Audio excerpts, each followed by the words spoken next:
सुस्वागतम. लग्नाची बेडी मालिकेच्या आजच्या भागामध्ये आपण पाहणार आहोत की आता काकूला जेलमध्ये कोणी टाकले याचा आता सिंधू विचार करते. तर अन्वी म्हणते की अगं सिम्मा, तुझे बाबा पोलिसांमध्ये होते ना, तेव्हा तुझी पोलीसमध्ये ओळख असेल ना. तर सिंधू म्हणते की पण मी अशी पोलिसांची मदत नाही घेऊ शकत. तर अन्वी म्हणते का, तेव्हा सिंधू म्हणते की अगं आत्ताच मी पोलीस स्टेशनमध्ये जाऊन आले आणि तिथे मी काकूची कंप्लेंट केली असे तिथे सांगितले आणि ती कंप्लेंट मी मागे घेऊन काकूंना घरी घेऊन आले. आता जर पोलिसांना मदतीसाठी फोन केला तर काय होईल. सिंधू म्हणते की मग नक्कीच त्यांना कळेल की काकूंना सोडवण्यासाठी मी खोटं बोलले म्हणून. तेव्हा अन्वी म्हणते की अगदी बरोबर आहे सिंधू तुझं, मग आता काय करायचं. अन्वी म्हणते की मग सिम्मा, कंप्लेंट कोणी केली असेल, तुला कुणावर डाऊट आहे का. सिंधू म्हणते की आता काहीच सांगता येत नाही. अन्वी म्हणते की सिंधू, मी तुला सांगते की कंप्लेंट आपल्याच घरातील कोणीतरी केली असणार. इकडे आता काकू ही तिच्या बेडरूममध्ये सिंधूचाच विचार करत बसलेली असते. तेवढ्यात राणी तिथे येते. काकूला अगोदरच सिंधूचा राग असतो. तेव्हा काकू बोट करत राणीला म्हणते की राणी, तू जर सिंधूची वकिली करायला इथे आली असेल ना, तर आत्ताच्या आत्ता इथून चालती हो. तेव्हा मधू म्हणते की काकू, तुम्ही फक्त सिंधूकडे विनूची डॉक्टर म्हणूनच बघा. काकू म्हणते की त्या सिंधूमुळे माझा किती अपमान झाला तुला माहीत आहे ना. तेव्हा मधू म्हणते की काकू, आपल्या सगळ्यांनाच सिंधू चांगली माहिती आहे. तेव्हा सिंधू तुमच्या विरुद्ध कंप्लेंट नाही करणार असंच मला वाटतं. काकू म्हणते की एकेकाळी मला वाटायचं सिंधू चांगले आहे, पण माझे सर्वच अंदाज खोटे ठरले. तेव्हा आता मला सिंधूबद्दल काहीच बोलायचं नाही. मधू म्हणते की काकू, तुम्ही प्लीज गैरसमज करून घेऊ नका, कारण तुम्हाला जेव्हा पोलीस घेऊन गेले होते ना, तेव्हा मी सिंधूला खूप काही ऐकवलं. तेव्हा मी सिंधूला ऑब्झर्व केलं आणि त्यावेळेस मला असं वाटलं की सिंधूने नक्कीच तुमच्या विरुद्ध कंप्लेंट नाही केली आणि मग सिंधूने तुम्हाला पोलीस स्टेशनमधून सोडून आणलं. तरीसुद्धा काकू ऐकायला तयार नसते. काकू म्हणते की विनायकला सिंधूपेक्षा चांगले डॉक्टर मिळतील, तेव्हा तू तिची बाजू घेऊन बोलू नकोस राणी. राणी म्हणते की काकू, तुम्ही माझं ऐका, सिंधूमध्ये आता खूप बदल झालेत आणि आता सिंधू पहिल्यासारखी नाही राहिली. राणी म्हणते की तुम्ही प्लॅनिंग होऊ नका, कारण आपण सिंधूला संध्याकाळपर्यंत वेळ दिला ना, तेव्हा आपल्याला खरं खोटं नक्कीच कळेल. तर काकू म्हणते की राणी, मी तुला किती वेळा समजवण्याचा प्रयत्न केला तरी तू ऐकायला तयारच नाहीयेस, म्हणून तुला आता स्वतःचं नुकसानच करून घ्यायचंय का. तर आता इकडे मधू काकूकडे बघून विचार करते की काकू काहीच ऐकायला तयार नाही, तेव्हा आता इथे आपण शांत राहायलाच हवं. तर आता इकडे राजेश्री तिच्या बेडरूममध्ये साड्यांच्या घड्या घालत असताना तिच्या डोळ्यासमोर फक्त सिंधूचाच विचार असतो.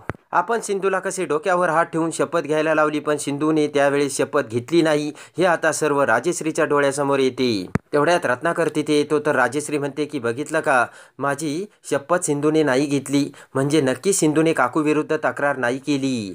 तर आता रत्नाकर सुद्धा मान हलवतो. रत्नाकर म्हणतो की अगं, सुरुवातीपासून मी तुला हेच सांगायचा प्रयत्न करत होतो. राजेश्री म्हणते की अहो, मला सगळं कळत होतं, पण तिने माझ्या राघवला खूप दुखावलं, त्यामुळे तो राग माझ्या डोक्यात होता, म्हणून मला काही बोलता नाही आलं, असे आता राजेश्री रत्नाकरला बोलते. रत्नाकर म्हणतो की अगं, मला तुझ्या एका गोष्टीचं कौतुक वाटतंय, तरी सुद्धा आज तू सिंधूची बाजूने बोलली, काकूसारखी नाही बोलली. तर राजेश्री म्हणते की कसं बोलणार, कारण मी एकेकाळी सिंधूला मुलगी मानत होते. सिंधूवर मी जीवापाड प्रेम केलंय आणि त्यावेळेस मला सिंधूचा स्वभावही खूप आवडायचा, असे आता राजेश्री रत्नाकरला बोलते. आणि आता हळूहळू राजेश्रीचे मन सुद्धा सिंधूच्या बाजूने होऊ लागलेले असते. राजेश्री म्हणते की तुम्हाला काय वाटतं हो, काकूंची तक्रार कोणी केली असेल. रत्नाकर म्हणतो आत्ताच काहीच सांगता येत नाहीये, पण बघूया आता सिंधू काय करते ते. इकडे आता रेश्मा तिच्या बेडरूममध्ये विचार करत असते की आता सिंधूने कंप्लेंट कोणी केली याचं चॅलेंज घेतलंय, तेव्हा आता मला सावध राहायला हवं. आणि रेश्मा गालातल्या गालात हसू लागते. पण तेवढ्यात रिषभ तिथे येतो आणि रेश्माला बघत म्हणतो की काय ग रेश्मा, एवढा काय आनंद होतोय तुला. तेव्हा उठून उभा राहत रेश्मा म्हणते की तुला काय प्रॉब्लेम आहे रे रिषभ, माझ्यावरती संशय घेतोस का तू. तर रिषभ म्हणतो की माझ्या घरच्यांना त्रास होताना बघून तुला आनंद होतोय वाटतं. रेश्मा चिडू लागते. तेव्हा रिषभ म्हणतो की तू काही केलं नाही, मग चिडतेस कशाला, सरळ शब्दात दे ना मला उत्तर. तर आता रेश्मा रिषभला बोलू लागते आणि म्हणते की तुला माझ्या फिलिंगचं काही घेणंच नाही रिषभ, फक्त पिढी आणि घर याचंच तुला पडलंय. आणि रागाने रेश्मा तेथून निघून जाते. तर आता इकडे काकू विनायकासमोर येऊन हात जोडते आणि म्हणते की मला माफ कर विनायका, कारण मी आज जे वागले आणि यापुढे जे वागणार आहे त्याबद्दल मला माफ कर, कारण माझा नाविलाज आहे, कारण मला या घराची काळजी आहे, म्हणून मला असं वागावं लागतं. काकू म्हणते की मला माहीत आहे तिने माझ्या विरोधात तक्रार नोंदवली नाहीये, पण मला असं वागावं लागतंय, कारण सिंधू या घरात राहायला नकोय, ती या घरातून जायलाच हवी. काकू म्हणते मला माहीत आहे की सिंधूने माझ्या विरोधात तक्रार नाही केली, पण तिने तक्रार केल्याचे सांगून मला सोडवले. तेव्हा आता हे सिद्ध करण्यासाठी सिंधू नक्कीच पोलिसांची मदत घेऊ शकणार नाहीये, असे आता काकू देवासमोर बोलत असते. काकू म्हणते की त्यामुळे तक्रार कोणी केली ही जबाबदारी मी सिंधूवर टाकली आणि ती शोधू शकणार नाही आणि मग मी तिला घराबाहेर काढील, असा आता काकूने विचार केलेला असतो. आणि मग ती सिंधू आणि तिची मुलगी सावी दोघीही घराबाहेर जातील. आणि काकू नंतर पुन्हा हॉलमध्ये येते, तर आता राणी, ऋतुजा, रेश्मा सर्वजण तिथे बसलेले असतात. तर आता काकूचा घाबरल्यावानी चेहरा बघून रेश्मा विचार करत असते की बरं झालं, या म्हातारीच्या मनात आता दहशत बसली आणि माझ्यासाठी हेच चांगलं आहे. तर आता काकू सुखरूपपणे सुटून आल्यामुळे ऋतुजा, राजेश्री सर्वांना गिफ्ट देते, तर ऋतुजा खूप खुश झालेली असते. तेवढ्यात सिंधू तिथे येते, तर काकू सिंधूला म्हणते की सिंधू, तुला मी काय सांगितलंय माहीत आहे ना, आणि घड्याळात किती वाजले हे सुद्धा तुला समजतंय ना? तर सिंधू म्हणते हो. तेव्हा काकू म्हणते की मग सामान आणि सामानाची बॅग भरून तयार आहेस ना तू? काकू म्हणते की ठरल्या वेळापेक्षा 1 सेकंदसुद्धा इथे थांबायचं नाही बरं का, लगेच बाहेर पडायचं. तेव्हा सिंधू म्हणते की तुम्ही काही काळजी करू नका, पुरावा तर तुमच्या अगदी वेळेत हातात असेल. तेव्हा ऋतुजा म्हणते की कसला पुरावा आणतेस तू आता? तेव्हा सिंधू म्हणते की माझे आप्पा पोलिसांमध्ये होते, तेव्हा माझी तिथे ओळख आहे, म्हणून मी ज्यांनी तक्रार केली होती ना त्यांचे फोन रेकॉर्डिंग मागवलंय आणि ते घेऊन ते इथे येतच असतील, असे आता सिंधू काकूला बोलते. तेव्हा आता रेश्माला मोठा धक्का बसलेला असतो. तेव्हा राजेश्री म्हणते की ज्याने हे केलं त्याने नाव नाही सांगितलं का? तर सिंधू म्हणते की नाही, पण त्या रेकॉर्डिंगमध्ये आवाज कुणाचा आहे हे तर आपल्याला नक्की समजेल. तर रेश्मा अजूनच घाबरते आणि रेश्मा विचार करते की हे जर रेकॉर्डिंग म्हातारीच्या हाती लागलं ना, तर मला त्या घरातून हाकलून देतील. तेव्हा नाही नाही, आता आपल्याला काहीतरी करावंच लागेल आणि काही जरी झाले तरी ते रेकॉर्डिंग आता म्हातारीच्या हाती लागलं नाही पाहिजे, असं आता रेश्मा विचार करते. काहीही करून ते रेकॉर्डिंग मला मिळवायलाच हवं, आता रेश्मा विचार करते. पण त्याच वेळेस सिंधू रेश्माकडे बघते आणि तिच्या जीवाची ती उलघाल बघून सिंधूचा संशय अजूनच वाढलेला असतो. तेवढ्यात लगेच आता बराच वेळ होऊन काकू सिंधूला बोलते की सिंधू, तुला काय सांगितलंय लक्षात आहे ना? संध्याकाळ आता व्हायला आली. तेवढ्यात अन्वी तिथे येते, तर काकू अन्वीला म्हणते की आता इथे एक शब्दही बोलायचा नाही, फक्त गप्पच बसायचं बरं का? तर आता रत्नाकर आणि सिंधू अन्वीला खुणावतात आणि गप्प राहायला सांगतात. तर आता रेश्मा अजूनच घाबरलेली असते आणि आता पुरावा येतो की काय, असा विचार करून रेश्मा दरवाजाकडे बघत असते. तेवढ्यात रेश्मा उठून उभा राहते आणि सर्वांना सांगते की मला इथे जरा बोर होतंय, तेव्हा मी शॉपिंगला जाऊन येते. ते बोलणे ऐकून आता सर्वजण अवाक होतात. राजेश्री म्हणते की अगं रेश्मा, इथे काय चाललंय आणि तू काय चालवलंस? कसला विचार करतेस तू?